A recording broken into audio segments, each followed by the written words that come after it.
Installez-vous, prenez votre paire d'écouteurs, votre casque, et je vous invite à découvrir ce contenu qui a pour but de vous instruire, de vous faire découvrir l'entrepreneuriat. Ce contenu est évidemment bientôt disponible sur Spotify en podcast. À bientôt.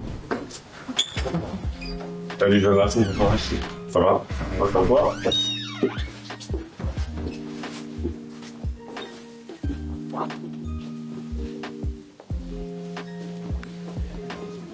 Bonjour et bienvenue chez Cadet Interview. Nous sommes actuellement chez Rachid Santaki à Paris, qui est écrivain. Mais c'est aussi lui qui a créé La Dictée Géante. Et aujourd'hui, on s'est rendu dans ses bureaux pour pouvoir discuter de sa maîtrise de l'entrepreneuriat. En premier temps, pouvez-vous nous parler de vous et d'où venez-vous? Alors, je suis né en Seine-Saint-Denis. Nous sommes actuellement à Saint-Denis. Je suis né à Saint-Ouen. J'ai grandi, parcours scolaire pas forcément top. J'ai arrêté l'école avec un niveau bac pro. Après, j'ai eu des boulots alimentaires et j'ai commencé à partir du moment où je me suis engagé. J'ai monté une revue gratuite. C'est vraiment là où j'ai appris. Quand je dis formé, c'est qu'en montant cette revue, j'ai appris sur le tas, mais j'ai vraiment, je pense, vécu pas mal d'expériences par rapport à cela. Je me suis posé la question, arrivé après 8 ans d'expérience avec cette revue, de ce que je voulais vraiment faire. Et c'est là où je me suis dit, en fait, ce que j'ai toujours voulu faire, c'était de l'écriture et d'aller vers le scénario. Donc, je suis passé par le roman pour arriver au scénario. Donc là, c'est vrai que je le réduis, mais c'est une temporalité fin des années 2000, en tout cas début des années 2000, jusqu'en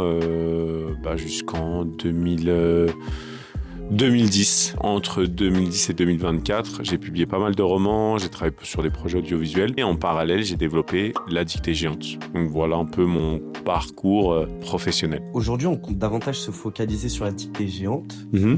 Mais pouvez-vous nous expliquer votre parcours d'écrivain et surtout, est-ce qu'il est à l'origine de La Dictée Géante? Oui, c'est lié. En fait, la raison pour laquelle mon parcours d'écrivain, ça a été d'écrire des romans policiers. Comme je venais de la presse culture urbaine, la presse musicale, le rap, la culture hip-hop, je voulais écrire des romans avec un langage familier, avec quelque chose aussi, une forme de musicalité. L'un des premiers, c'était Les Anges s'habillent en Kaira, et j'ai utilisé ce qu'on appelle le street marketing.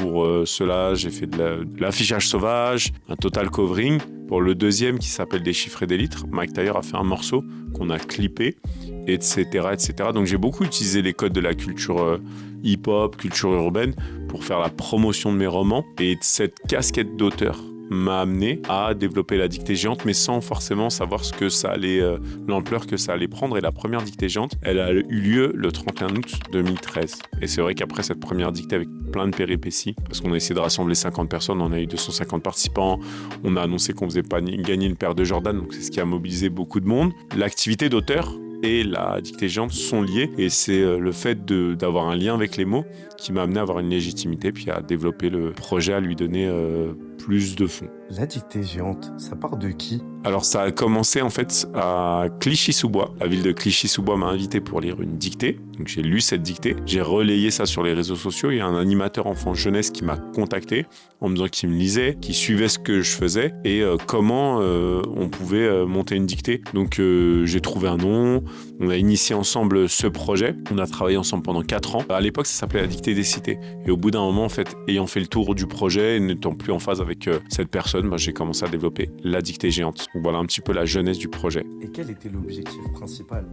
L'idée, c'était de rassembler les gens autour d'un exercice qu'on n'aime pas et de montrer qu'on pouvait faire écrire les gens ensemble, quel que soit l'âge, quel que soit le niveau, quel que soit le milieu. Et c'est vrai qu'au début, ça a pris, et essentiellement dans ce que j'appellerais les quartiers politiques de la ville, les cités, les grands ensembles. Et finalement, ça a dépassé cet environnement. Avez-vous une anecdote à nous raconter sur La Dictée Géante? La Dictée Géante, quelle anecdote je pourrais donner?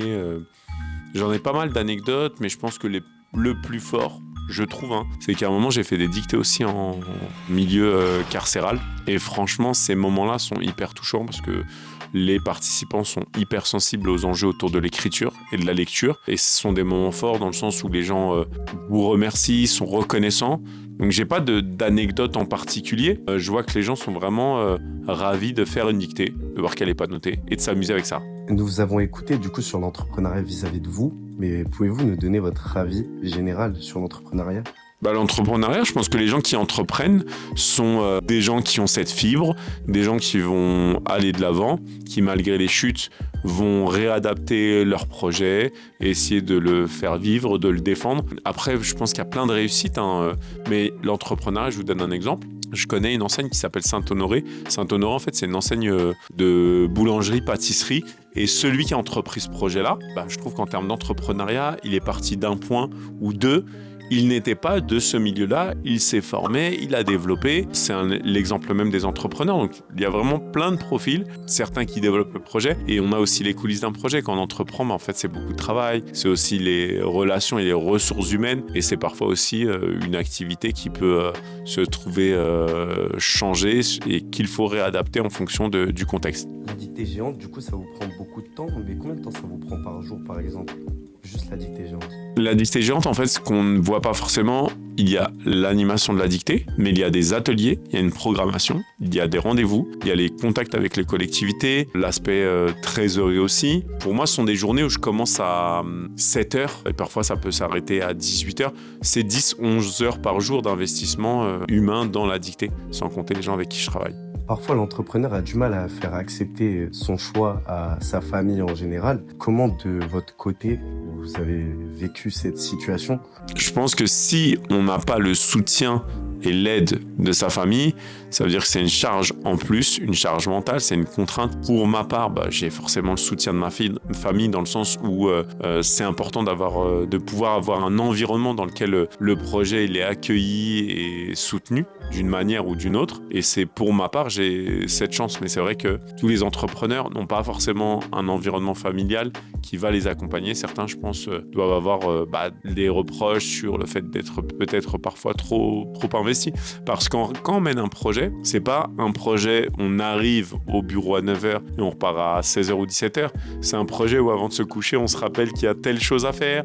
On va se lever très tôt pour mener le projet. On va pas forcément être présent. Donc c'est vrai qu'un entrepreneur vit avec son projet, mais il vit 24 heures sur 24. Et forcément, ça impacte la famille. Après, c'est important de réussir à trouver des moments en famille, de réussir à partager des choses en famille, parce que la famille, ça peut être aussi une motivation, une source de motivation. Il faut pas forcément s'en couper, mais ça, encore une fois, ça dépend vraiment du contexte familial et des relations de chacun. Avez-vous des conseils pour les futurs entrepreneurs?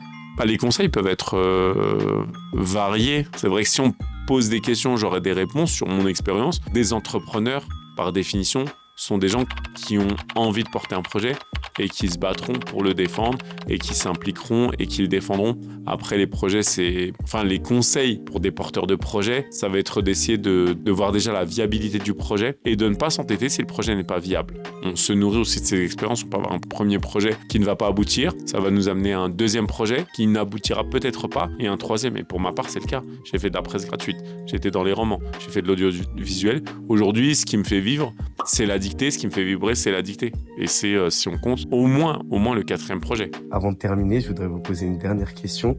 Quels sont vos projets pour fin 2024, début 2025? De pérenniser la dictée. J'ai passé récemment mon Calliope. En fait, c'est une certification qualité pour faire de la formation. Donc aujourd'hui, je fais de la formation sur l'orthographe. J'ai aussi d'autres partenaires. Donc en gros, les volets, c'est développer la dictée géante, développer avec des partenaires, développer la formation et écrire des romans. Après l'audiovisuel, je me mets un peu en retrait parce que c'est un environnement qui ne me satisfait plus aujourd'hui. En tout cas, merci beaucoup pour vos réponses. Et j'espère que les prochains entrepreneurs écouteront vos conseils. Et j'espère aussi qu'on se reverra très vite. Avec plaisir. Merci à Calais Prod. Merci beaucoup. Merci.